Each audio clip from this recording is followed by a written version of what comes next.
ഇതൊക്കെ ലഗേജിന്റെ boot space ആട്ടോ കാണുന്നുള്ളത്. അപ്പൊ നമുക്ക് ബൂട്ട് സ്പേസ് ഒന്ന് കാണാം.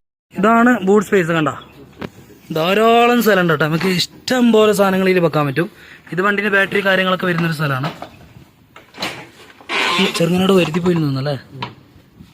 ഇതുണ്ടോ ഇഷ്ടംപോലെ സ്ഥലങ്ങളുണ്ട്. അതിന്റെ അടി ഇവിടെ വെക്കാം. എത്ര വേണ്ട സ്ഥലം അല്ലേ, ഇഷ്ടം പോലെ ഉണ്ട്. ഒരു ബസ് മൊത്തം നമുക്ക് സാധനമായിട്ട് പോയാലും ഒരു വിരോധം വരാനില്ല. പ്രത്യേകിച്ച് നമ്മൾ അജ്മീറെല്ലാം പോയിട്ട് വരുമ്പോണ്ടല്ലോ, അവിടുന്ന് ആൾക്കാർക്ക് പർച്ചേസ് ചെയ്തിട്ട് വരാനേ ട്രെയിനിൽ ബുദ്ധിമുട്ടാണ് പറഞ്ഞിട്ട് ബ്ലാങ്കറ്റ് കാര്യങ്ങളൊന്നും പൊടിക്കൂല ആൾക്കാർ. അപ്പൊ ഈ ബസ്സായിട്ട് പോകണമെങ്കിൽ മൊത്തം എടുത്തിട്ട് വരാം നമുക്ക്.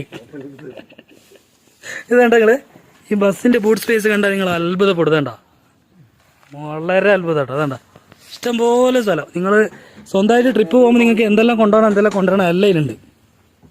അതാണ്ട ഇഷ്ടംപോലെ സ്ഥലം അല്ലേ. പിന്നെ എല്ലാം സെക്യൂർ ആയിരിക്കോട്ടെ. നമ്മൾ സാധനയിൽ വെച്ചിട്ട് അവിടെ